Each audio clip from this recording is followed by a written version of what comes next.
Howdy folks, Stray Cat 74 here, back in the basement of solitude, and I keep looking down at the screen. I need to look up, I need to put a sticker that says, "Look here, idiot." Quick update, yeah, I know, 2 in a week. Well, it's not like I'm working right now, so, um, two things. I'll do the less impressive thing first, and that is I have successfully made micarta. That's upteen bazillion layers of construction paper of various colors, sandwiched together with fiberglass resin in custom made molds. And I found out why nobody does it this way. My mold design uses a 1x4 bottom plate, a 1x4 top plate, 8 inches long, with a 5x2 hole cut through the middle. Now, I kept that. Wait a minute, is that upside down? Yes, it's upside down. That's why it doesn't want to fit right. So, drilled in the corners, scroll sawed around to use this as the clamp part. So, line up those. Everything gets wax papered, and then this, you put the micarta in here with this all lined with wax paper, and then put this on top, clamp it into place. I thought that would be an excellent idea. I wouldn't have to glue and screw anything. I had to beat this out with a hammer. So this was a successful failure. I successfully made micarta, and my molds were the failure. Except for the other piece of micarta I made. And it actually worked really well for that, because I made fire hose micarta. Now, I only got one of these made before, well, it got too hot, and I literally drenched in sweat trying to do this. This took like 20 minutes. It's ridiculous, and that's just one goddamn scale. Fire hose, once I got them trimmed, this took like 5 minutes each. It's got the rubber on the inside. It's got the fire hose on the outside, and that's, I don't know if you can see that, that's 3 layers right there. You can see the middle piece sticking out right here. And I literally just got these out of the molds. So these came out really easy. Construction paper? Not so much. So that's the first half of this video, all 3 minutes of it. Micarta scales. Custom made fire hose micarta scales. Custom. The other thing is I don't have, actually I do have one. You can tell I'm so prepared.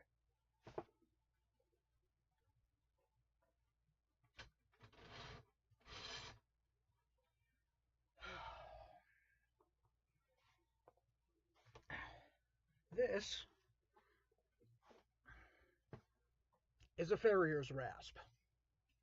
I took 4 of these out to my forge the other day, and I heated them up till they were glowing orange, and I set them aside to cool. Well, I took one of these today, and I turned it into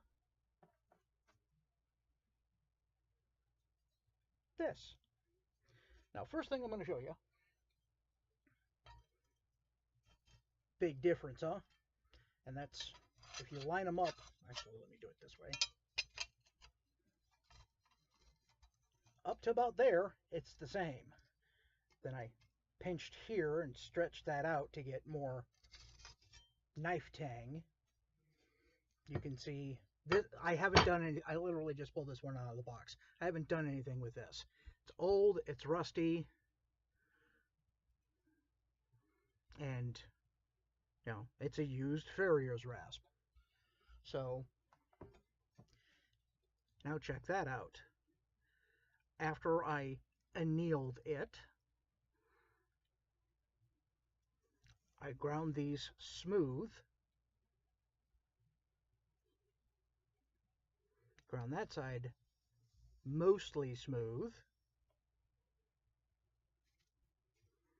I put in a little bit more retain. I put a little bit of a, if you're holding it like this goes down a little bit. It's kind of hard to see with the sweep right there, but you can see that right there. Comes down a little bit. I wanted a little bit more angle for when you're holding it. But this is all bended, or the bend is all from the taper.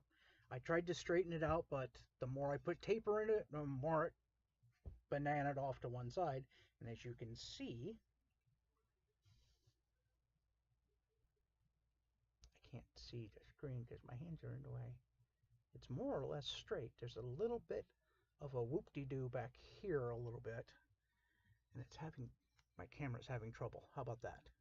A little better? And again, I can't see because my hands are in the way.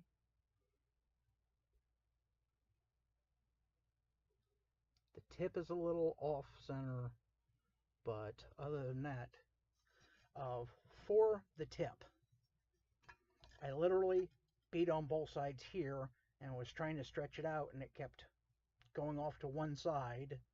So I just kind of, did the chopper thing at the end with it.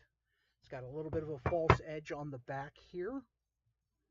I rounded that off a little bit and kind of tried to taper it down. Actually, it was trying to come to a point, but that didn't quite work. You'll notice on the spine, it still has the raspy part of the file. But if I set them both on the desk, you can see this one is, they started off identical.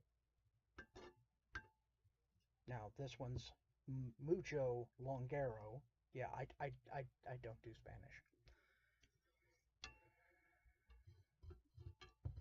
You can see it's got a bow of about that much.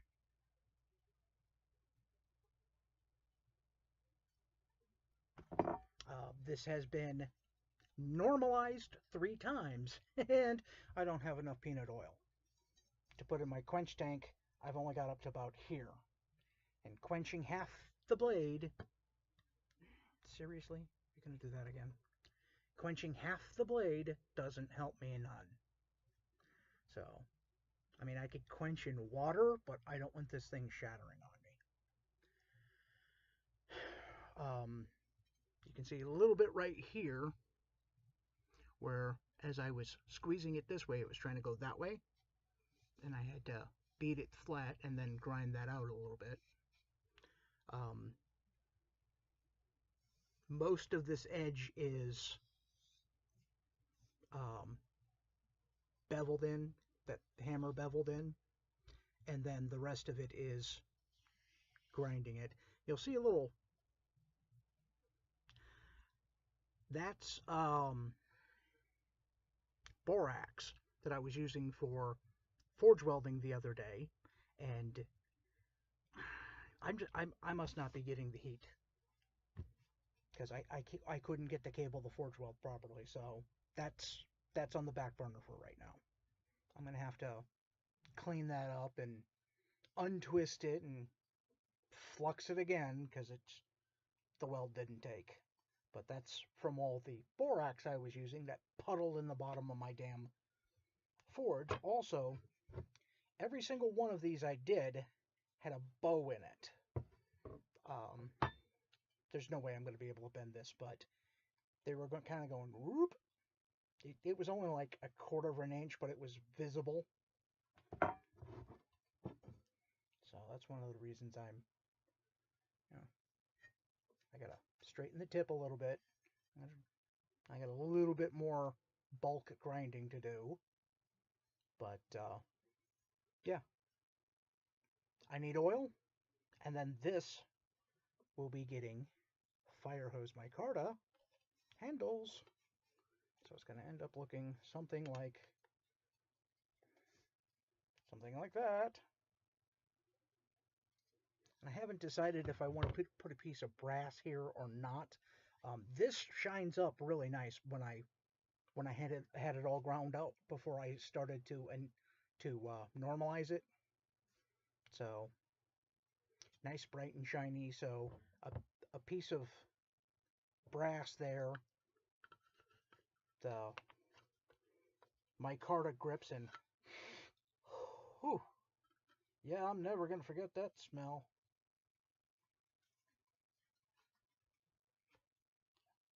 And so something like that. Actually, it's gonna be at a slight down angle.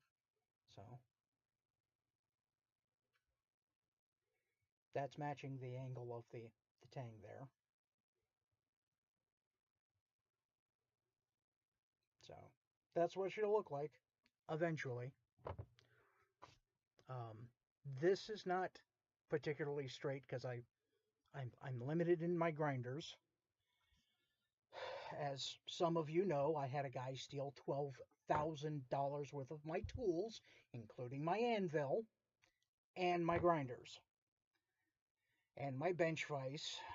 And it's one of the reasons we're not out in the forge right now, or well, that and I don't have any editing software. YouTube got rid of their editing software, so once I'm able to video edit or whatever.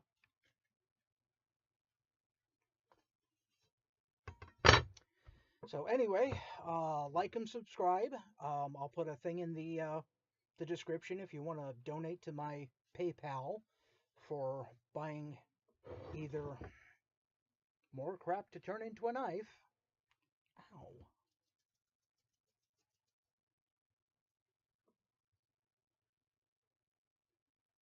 Odd. Either more crap to put into a knife, help me buying grinders or other tools. Um, he got my Simpson 260. He got my fluke meter. He got my clamp ammeter. He got 2 or 3 other uh, multimeters. He got most of my hand tools except for what was on my loading bench. Took half my damn reloading supplies as far as projectiles and brass goes. Half my loaded ammo too. So, and short explanation of that. I hired a mover to move on short notice. The reasons why aren't important anymore. This guy was the only one to answer my call, and so he moved me into storage unit. You know, for 6 months. Every time I wanted to get into my storage unit, he made an excuse of why he couldn't let me into the storage unit because he was a moving and storage guy. I didn't know he was subcontracting somebody else's goddamn storage unit. In any case, 6 months later, it comes time for me to move back in, and I get bullshit and excuses for like 3 months. Then he shows up, drops my crap off into the driveway, takes off again. Didn't deliver half my shit. Pretty much what you see in my room here is most of what I got back. I got the forge back, but I probably don't have $200 into that forge. And most of that is the KO wool that I used as the liner. Well, actually, no, about half of it would be the KO wool. The other half would be the burners that I built. But anyway, turns out he was not a mover. He was a convicted pedophile, child rapist, meth head, convicted felon, registered sex offender. I didn't know until it came time to sue him. Lawyers said it'd take it'd take $6,000 to sue him. And since he's a child rapist, meth head, convicted felon, he didn't own anything. Everything was in his ex-wife's name. I wouldn't have gotten, it's like getting blood out of a turnip. Would have been throwing good money after bad. And that's what 3 lawyers told me. So the fucker got away with it. My 160-year-old Peter Wright, gone. My grinders, gone. My document safe, gone. All the knives that were in my document safe.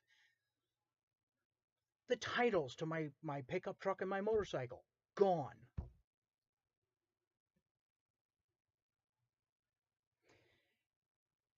Which is what stressed me out. Got me into a preventable accident down in Chicago and got me fired. So I'm unemployed.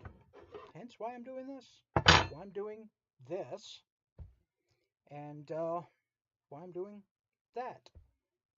Because I've got the time. So please donate. I need the help. And from this basement of solitude, I'll see you next time.